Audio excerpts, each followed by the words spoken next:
Good week. Had a good day yesterday. Got a lot done. Amen. Praise God for all we got done. I want to talk this morning. The title of my message is, "If Jesus did, so should we." Amen. Amen.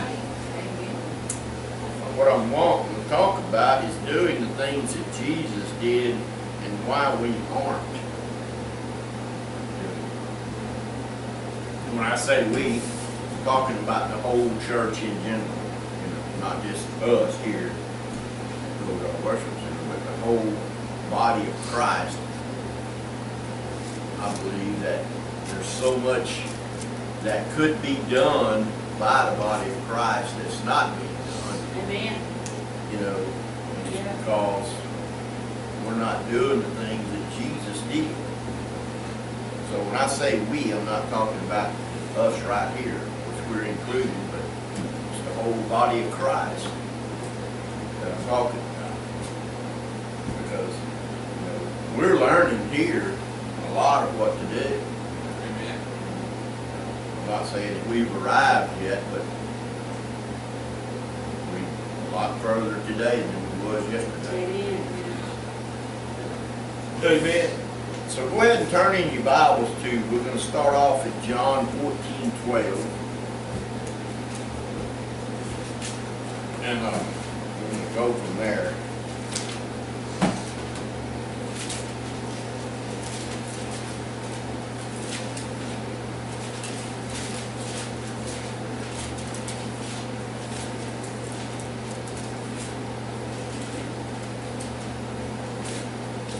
Jesus said, "Verily, verily, I say unto you, he that believeth on me, the works that I do, shall he do also, and greater works than these shall he do, because I go unto the Father." And then, over in Mark chapter 9, let's turn to Mark chapter 9.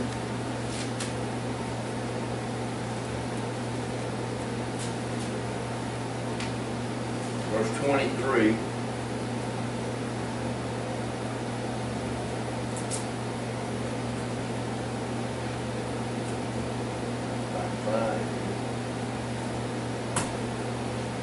Jesus said unto him, "If thou canst believe, all things are possible to him that believeth." And that's the thing I want to bring out there, with all things are possible to him that believes. But the church acts like there's some things are possible, some things ain't possible. Some things we just can't do. They don't read this as all things are possible, but it says all things. And from what I've been told, that the word all, it means all. Yeah. Amen. Amen. Means every bit. Anything. All things.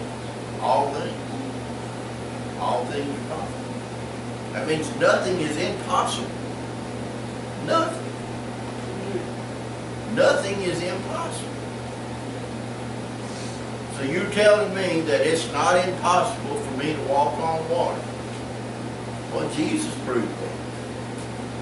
It is possible for man to walk on water. Amen. Yeah, but he was Jesus. Well, Peter walked on water. Yeah, but he sunk. Yeah, but he walked on water. Yeah. And what people forget is Jesus walked on the water as a man. Right. He didn't walk on the water as God. Right. See, he was God manifested in the flesh. Yeah. Amen. When he walked on the water, he was operating in the flesh as a man.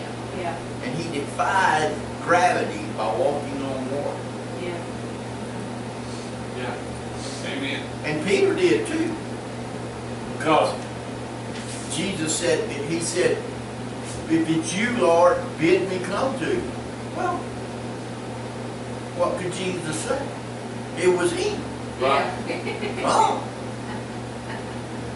Well, Peter got out of the boat because he was believing the words of Jesus, you know. And he seen him walking on the water there, you know. And he said, come. And he started, you know, but then he got in fear. Yeah.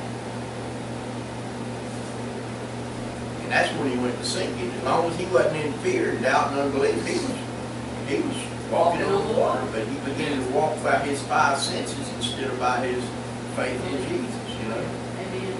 And so many times that's what happens to us. We begin to walk by our five senses for what we see and smell and touch and hear and do, and instead of walking by faith in God. You Yeah. know?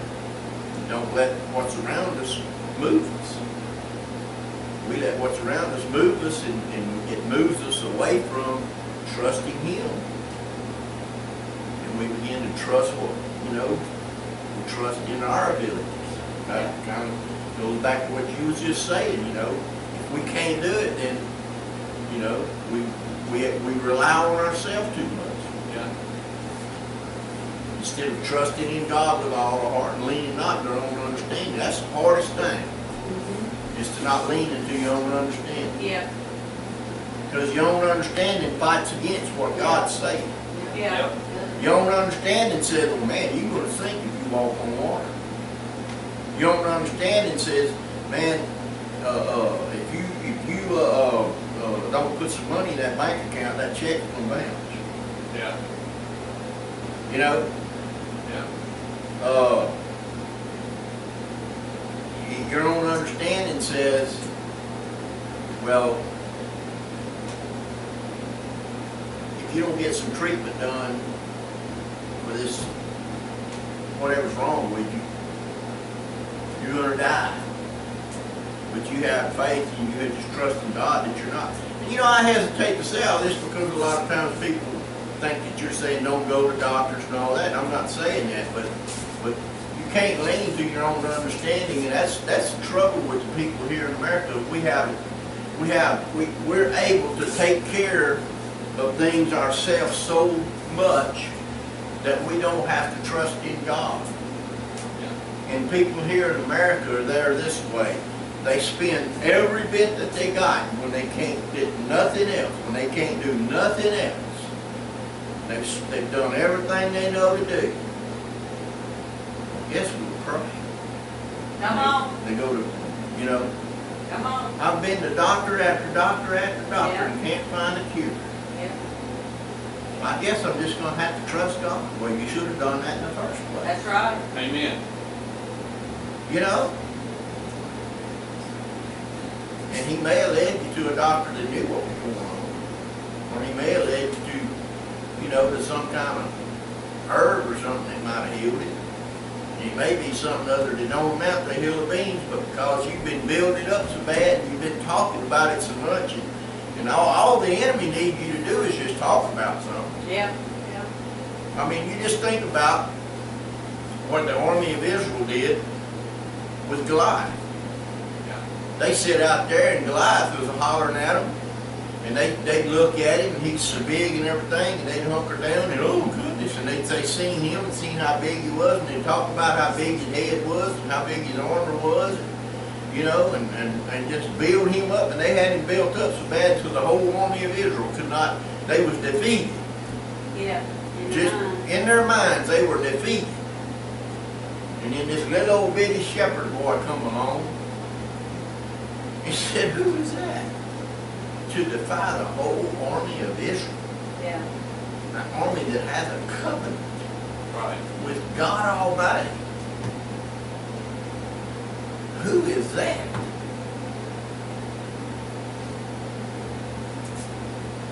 Amen. Amen. And then turn over to Matthew chapter 17. We're talking about all things are possible to him that believes. Doing the things that Jesus did.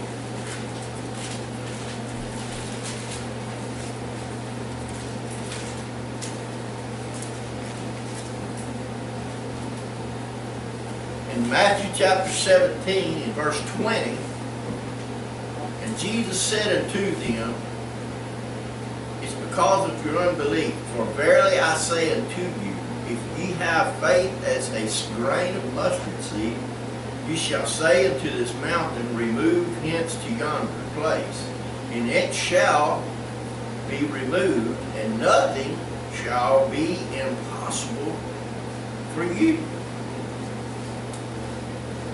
There it is again. Nothing shall be impossible for you if you believe. It didn't say nothing shall be impossible for Jesus if you pray and ask Jesus to do it. It says, he said, if you have faith as a grain of mustard seed, you will say to the mountain, move and be cast into the sea. Nothing shall be impossible. And then there's Mark 11:23 says basically the same thing.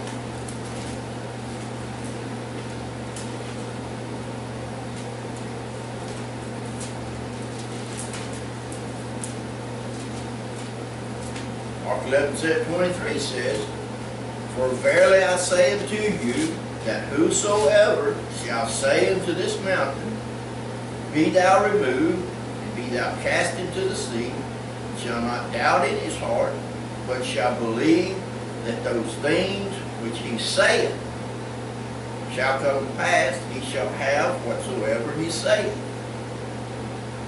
And he didn't say nowhere in there that he shall have whatsoever I saith. He says he's talking to us. If we believe in our heart and doubt not in our heart, we shall have whatever we say. We got to say something. He says, say to the mountain.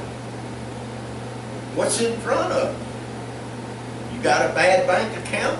Speak to that bad bank account. You got a leaking roof? Speak to it. You don't have funds to fix it? Speak to those funds. Call them funds in. Well, you got to do more than that. That's right. When you go to calling them in and you go to doing what the Holy Spirit's prompting you to do. Amen. That's right. If He prompts you to go get a job, then get up, go get a job, and watch Him provide what you need to bring those funds in. Yeah. Yeah. Amen. But you speak. You keep speaking, God's going to take care of it, and you let Him take care of it, and then everything He shows you to do, you go do. Yeah. Just, you can't sit there and wait for it to fall on you like apples falling off an apple tree. Yeah. You got to get up and go do something. Amen. Put action to your faith. Yeah. Put action to what you believe. Amen? Amen. So, you say, what are you getting at? I'm talking about doing the works that Jesus did. The works that Jesus did. What did Jesus do? For one thing, He met the needs of others. We can see that in John chapter 2, verses 1 through 11, where He turned water into wine. There was a need there. Mary seen the need. She got up and she went over there and told Him. They're out of wine. Jesus wasn't concerned about it. He told her, yeah, it's not my time to do this. But Mary knew. Mary knew He could do something about it. Amen? Amen. She told him, do whatever He tells you. So he gets up, goes and tells him. And see, there was a need met there. So, there's needs that needs to be met from time to time. And I'm not saying that we're going to go around turning water into wine. What we need to do is listen to the Holy Spirit, and whatever the Holy Spirit prompts us to do. If there's a need there, be ready to meet it. Yeah.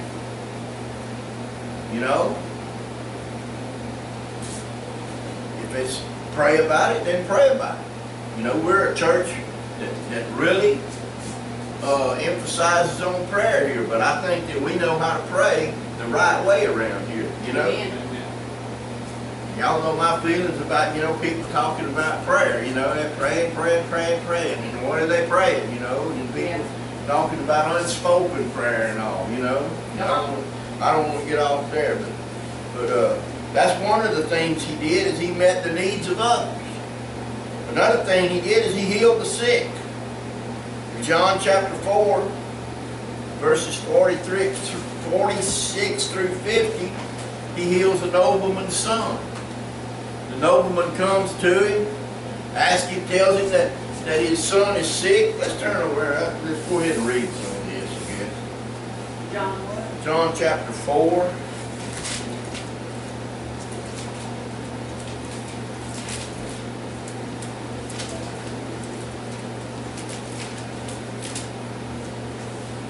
Starting in verse 46.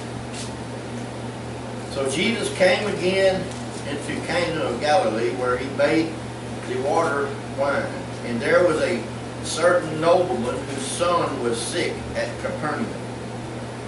When he heard that Jesus was come out of Judea into Galilee, he went unto him and besought him that he would come down and heal his son, for he was at the point of death. Then Jesus said unto him, Except you see signs and wonders, you will not believe.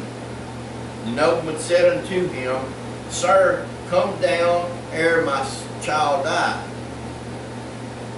Now, I want you to notice what Jesus did here. You know, because people, they call for prayer when people get sick and all, you know.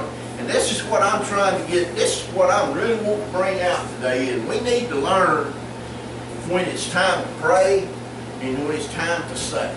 Yeah. Are you hearing it? Amen. See, the church don't know that.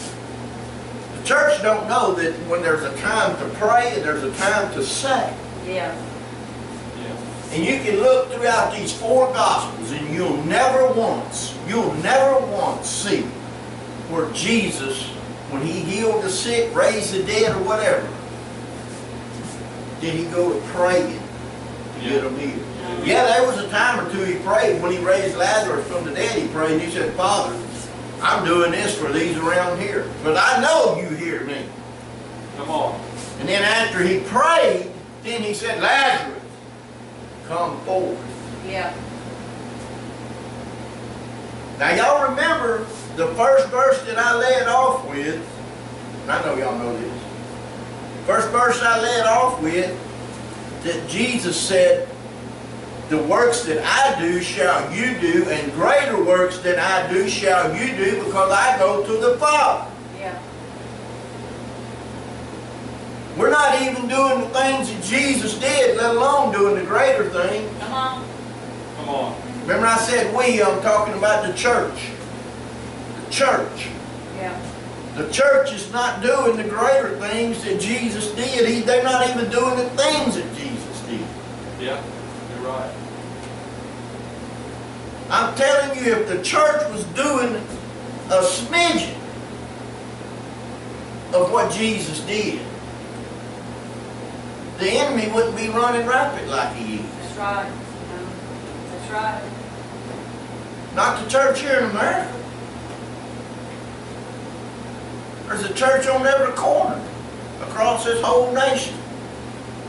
You can drive up through the woods here, from here to Alexandria. I guarantee you, if you went to count in between here and Alexandria, I bet you then, I just about would bet you, by the time you get to Alexandria, you probably would have counted at least 150, 200, maybe 300 churches.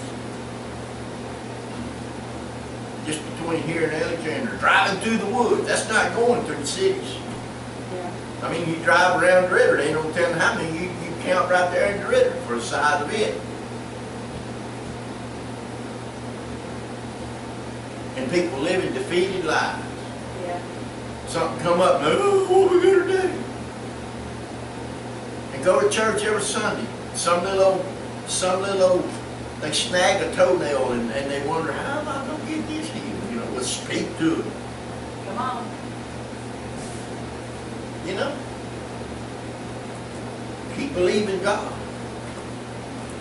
Keep believing God. You know, you fall and you bust your butt on the steps, you just begin to speak healing to yourself. Well, yeah, but it's been 2 weeks and it ain't healed yet. Well, yeah, but it's healing. Amen. Thank God it's healing. Thank God you've had hands laid on you. The healing power of God went into you. Yeah. You just keep saying that. You keep believing. Well, what if you don't do that? Well, they probably get worse. Yeah, They ain't up fighting. Yeah. yeah. You see? See, so many times we expect it to happen right away. Well, if we believe strong enough, it can happen right away. Yeah, Why don't it? Well, it's because of our unbelief. yeah. Well, brother, I was believing. No, you wasn't, because if you was believing, because the word says all things are possible to him that believes. If you believe, it's going to happen. Yeah. When it don't happen, it's because you didn't believe. It ain't because God's holding back. Come on. You'll not find it nowhere's in here to where he says, well, I'm going to hold back a little bit, you know, I want you to learn something. You know, it says all things are possible to him to believe. If you believe, it's yours. That's it. Come on.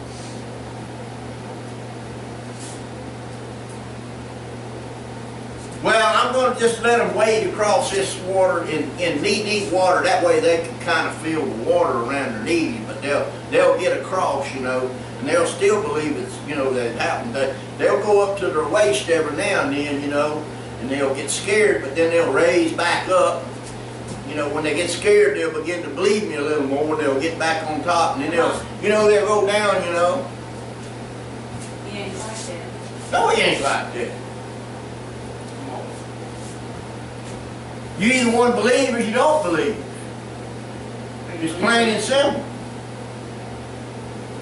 You know. Yeah, are you believing just a little, you know? That's what Jesus said whenever they asked him. He said, why couldn't we cast that devil out? He said, because you're little faith, you're little belief.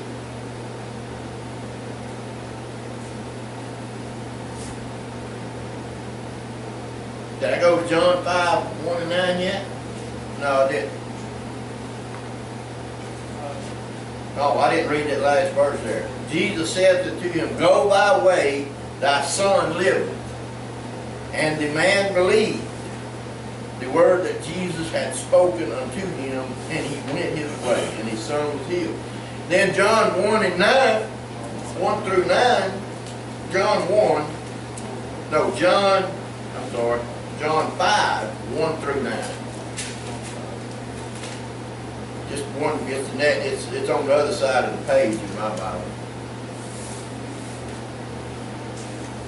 It says, and this is talking about the man at the pool of Bethesda. I'm not going to read all of it, because everybody ought to know that story, you know. Jesus walks up, and the man's laying there, and Jesus asks him, you want to be healed? He said, well, I do, but I don't have nobody to put me in the water when the water comes in. And Jesus said, well, okay, well, I'm going to pray to my Father. I'm going to ask him if he'll heal me. And if he's in agreement with me, well, then we can get you up. And we can get you on the walk in here. Amen. Right. Wow. Is that what he did? Huh? No. No, it ain't what he did, is it? He said, get up. Take up your bed and go. You're healed. Yes. Get up. Amen. Get up, man. Okay.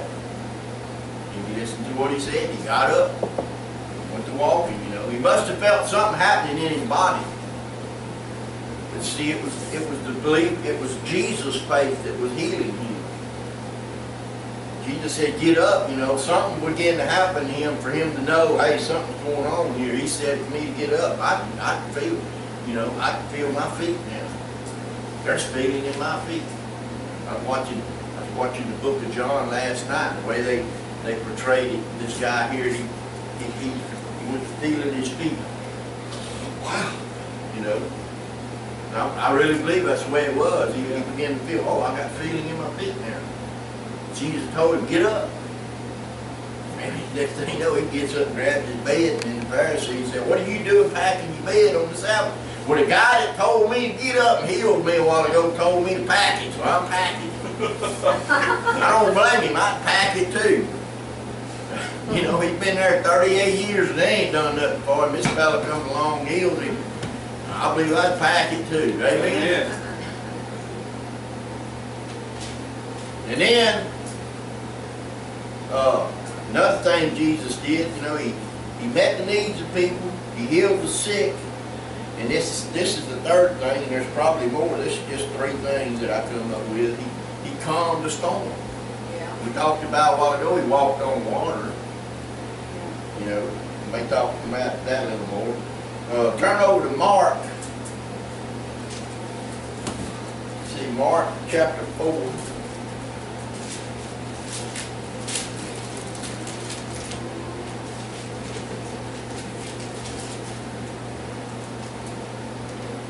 Verse 35.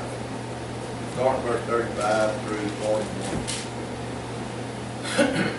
And the same day, when the evening was come, he saith unto them, Let us pass over unto the other side. And when they had sent away the multitude, they took him even as he was in the ship, and there was also with him other little ships. And there arose a great storm of wind, and the waves beat into the ship, so that it was now full. And he was in the hinder part of the ship, asleep on a pillow. And they awake him, and say unto him, Master, carest thou not that we perish? And he arose and rebuked the wind, and said unto the storm, the sea, Peace, be still. And the wind ceased, and there was a great calm. And he said unto them, Why are you so fearful? How is it that you have no faith? Now y'all tell me this. Why is he getting on to them for not having faith and all to stop this storm? If they didn't have it in their ability to stop the storm. Right, right. No, they had it in their ability to stop it. See, that's what people don't understand. Yeah. They had it in their power. He had already demonstrated it to them, or if not, that he was getting on to them wrongfully. Yeah. Yeah. See, he'd already demonstrated to them that they had that kind of ability in them. Amen. Because he said,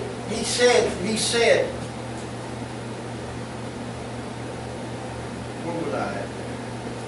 He said, Why are ye so fearful?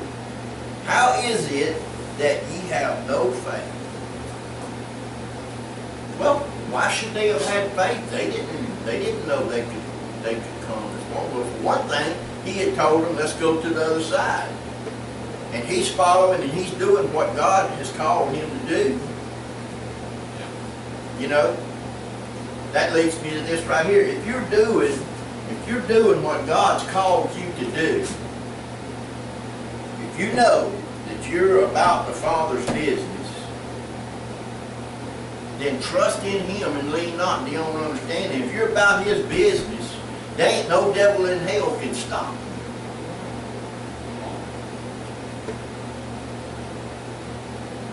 You just do what he's telling you to do. What did Jesus do here? He spoke to the storm, and he calmed the waves he calmed the wind and the waves.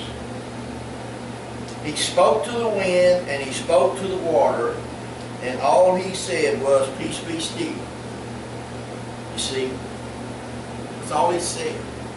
Peace, be still. But he spoke to them, and he's setting an example here, because he turns and he tells them, "Where's y'all's faith?"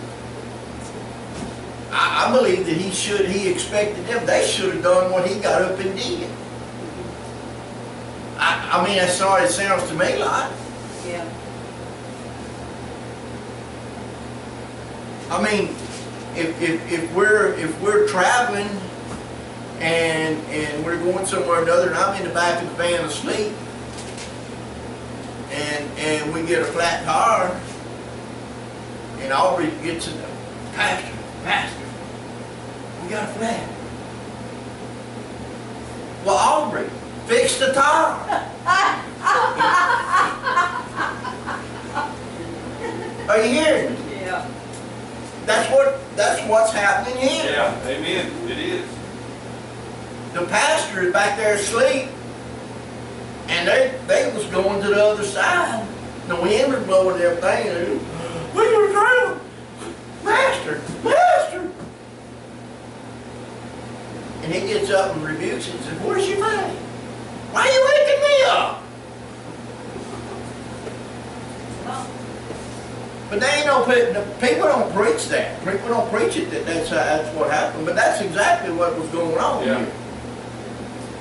You know, he was either one getting on to them wrongfully, or they should have known what to do. Yeah. Because he said, where's your faith? Well, he's saying you should have had faith to do this. Yeah. Why are you so fearful? You should have had faith to do this. There's no reason for you to be like this. Come on. But no, if you go around saying, I'm just a sinner saved by grace. I'm just an old beggar barely getting along through here down here. No, the Bible calls us kings and priests. That's right. We shall rule and reign. That's right. We shall rule and reign. The church don't rule and reign. No, you know why? Because they think they're just an old sinner saved by grace. Come on. Yeah. Got their tail tucked between their legs. You know, and the devil's laughing at them. Yeah. I got them jokers, Buffalo. Come on. Right. You know, and then he said, no, y'all stay away from that bunch over there because they ain't Buffalo. They know who they are. Come on. Leave them alone. But these over here, they, you know, got them Buffalo. I like what John Osteen said one time. He said, yeah, this new devil come along, and this one devil, he said, yeah, I'm going to take you through the neighborhood. He said, oh, so-and-so lives there, you know, we got him, man, you, this and that, you know.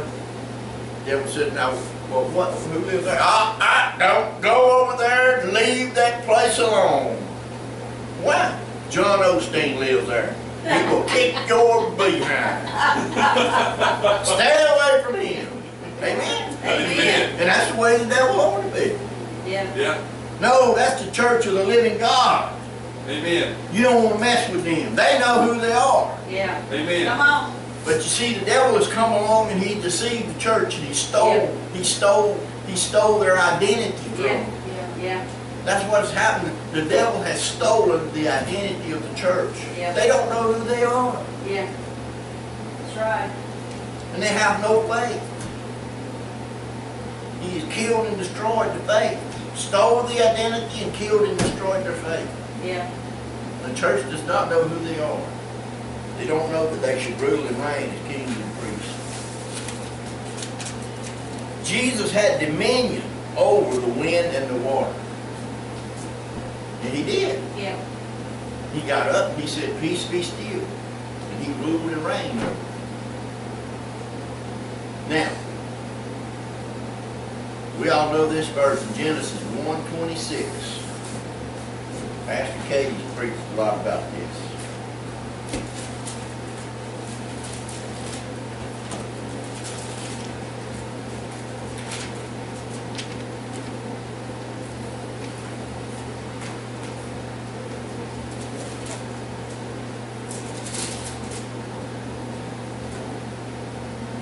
Genesis 1:26. And God said, let us make man in our image, after our likeness, and let them have dominion Amen. over the fish of the sea, over the fowl of the air, and over the cattle, and over all the earth. Yeah. Wow. Dominion over all the earth. Praise God. Is the water on the earth? Yes. Yes. Is the wind in the earth? Yes. We have dominion over it. Hallelujah. Glory to God. There's your answer. That's my answer. Thank you, Jesus. Speak to the storm. Praise God. We have dominion over it. We have dominion. Hallelujah. Thank you, Lord. Thank you. Glory to God. But see, the church don't know that. Yeah. If they did, you know, they would pray different. Yeah. You know, everybody's been praying about this storm, and thank God, you know, people did. It could have been worse than it was. But I am convinced that if we ever learn that we are in dominion down here, Yeah. and a storm does not have to come where we are. Yeah. Come on. Stop it dead. Huh? Stop it dead instead of. Peace be still. Right. But now, there again, you have to believe. All things Yeah. are possible to him that believes. Believe it. You know, well, why did the water come up in my house? I thought I was believing. Yeah. Yeah. You hear me? Yep. Why did the roof blow off my house? Well, I thought I was believing. Yeah. You know, but then people say, well, you know, I guess God wanted to show me something. So I guess he decided that my roof, because I have learned a lot through this, you know. I learned this and I learned that, and you know, God just wanted to show me this. You see? And so people, instead of saying, well, I wasn't believing, they say, no, God was showing me something. Well, God did show you something through it, Yeah. He always turns. but he around. didn't do it, Right. and he didn't cause it. Amen. Yeah, but he's in control. Oh, is he? It says right here, let them have dominion Yeah. over all the earth. Yeah. Dominion means you control. That's right. Come on. That's right. But you see, down here, back here, we had it, and we give it away. Yeah. But I got good news for you. Praise God. Jesus got it back. Yes. Yes. Jesus got it back. Hallelujah. And now we got it again. Yeah. Amen. Because he got it back. Matthew 6:19 says, whatever you bind on earth shall be bound in heaven, and whatever you loose on earth shall be loosed in heaven. We can bind and we can loose. We have dominion. Amen. Talking about the Lord's Prayer there. Y'all know that. Y'all kind of looking at it out. That's a new gate there. It's the same old one. Luke 10:19, we have authority. Yeah. He said, I've given you authority to trample on snakes and scorpions and overcome all the power of the enemy.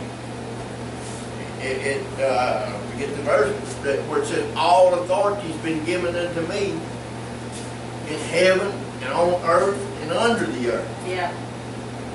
And then he said here in Luke 10:19, I give you authority.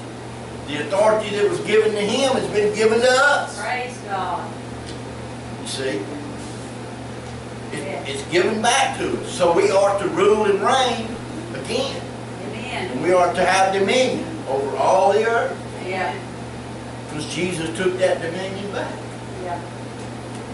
But the church don't do that. The church don't live in rule and reign. Why aren't we doing the things that Jesus did? The reason that we don't is because we pray about it when we shouldn't be speaking to it. That's it. Wow. Amen. Yeah. There's a time to pray about stuff and there's a time to speak to it. Yeah. You know? And I'm sure, I really believe that there was people that were speaking to this storm because it didn't come in near like they thought it would. Right. Right. And I remember when Rita come in here. Y'all heard me tell this story that somebody out there may not have. It was in 2005, September 25th, 2005. And, people was praying about it, and it was out in the Gulf. And the one thing that I remember, at one time, they were saying the thing was going to go and hit south of Galveston. We were just going to catch just a little clip of it. Really. But I remember I was sitting watching the Weather Channel, because we had cable at that time, and as I was sitting there watching that TV, it was like I seen this line, and I seen this thing going across the Gulf the way they portray them, and then also I just seen exactly what it did. It turned and come right up the Sabine River, just exactly like it did. I seen that. You say, how'd you see it with you? No, it was, I guess, for a lack of a better way of putting it in the spirit, I seen it. Because I remember sitting there and it was like, I saw that thing just coming, just the exact path it took. But I didn't say that to nobody. And the next thing I know, it turned and did just what the Lord showed me it was going to do, you know. But I had been praying about that storm, and you know, and I you know, this verse where Jesus rebukes the wind and all, and I'm rebuking, but down in me, I'm not really believing, you know. You know when you believe and when you don't. We lie to ourselves all the time. We lie to ourselves, oh, I believe, no, you ain't really believing. Because see, if you're believing, it's going to happen just exactly the way you believe it, that's the way it's going to happen. That's it. Come on. If you believe. Because that's what God's Word says. If you believe, then what you say shall be done. That's what it says in His Word. And if you don't believe, then it shall not be done. Amen? Amen. But anyway, I was praying. I said, Lord, I've been rebuking that storm, and I've been speaking to it, and it's just not doing anything. You see, well, there again, when I said it's not doing anything, see, I'm looking to it to change for evidence that I'm getting somewhere with it. Right. Instead of speaking to it and walking on like Jesus did with the fig tree. Yeah. You see? See, if I would have had faith that thing was not coming here after I spoke to it, then I'd have said, you ain't coming up the Sabine River. In the name of Jesus, you're going to dissipate right out there in the Gulf.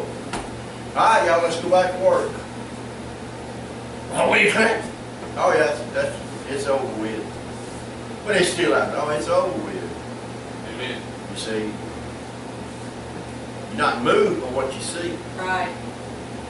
But really, well, if you're gonna get somewhere with God, that's what you got to do. Is you can't walk by your own understanding. That's right. For what you see.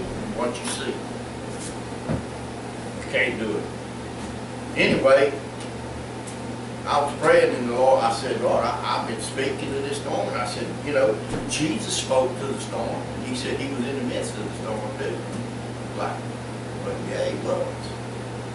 So when that yoke come in here that night, because I felt strong that we needed to stay or everything would be blown away. And I said, I'm not going to go over there on all that story, but I remember that night, I woke up and man, I mean the wind, man, it was, well, I'd say woke up, I didn't sleep really. But I remember sometime during the middle of the night, I said, Lord, I'm in the middle of the storm now. I mean, wind blowing 100 miles an hour, you know, and He said, well, speak to it. And I began to speak to the wind and tell it to dissipate, and it would die down. And I'd go to sleep. And I'd get woke up by the wind would go blowing again. And I'd speak to the wind again, it would die down. And I did that for, I don't know, 3 or 4 hours. Finally, at daylight, the thing had moved on through. And we got up. We had some shingles blowed off the top of the house and skirting blowed out from underneath the house. The trailer house sit there, it's still there, and you can feel it moving. I mean, you can literally feel it moving. But there was angels on the top of it holding it there. It wasn't in cables up there, it was angels up there. I know it was, or it would have blown plumb away. Yeah. It would have blown plumb away. But I remember my brother drove up the next day out there, and he gets out and he said, you didn't get the storm I got, and I'm 25 miles closer to the eye than he was. You know, so we got a bad storm here, but they was protection. Amen. They was protection. What are you saying? I'm saying that I believe with all my heart that whenever we, the church, gets a hold of the fact that we can speak to the storm, we can tell a storm that's out in that Gulf, and it's a Category 5, and we can speak to it and tell it to peace, be still, and it will it will die down. How do you know that? Because Jesus did it. Yeah. And Yeah. if Jesus did it, I can do it. How do you know? Yeah, but he was Jesus. That don't matter. He was a man walking in the flesh just like I am. He was setting an example for us to follow. Yeah. Amen. Yes. And if he did it, I can do it. Amen. Amen. Amen. And that's what we got to start doing.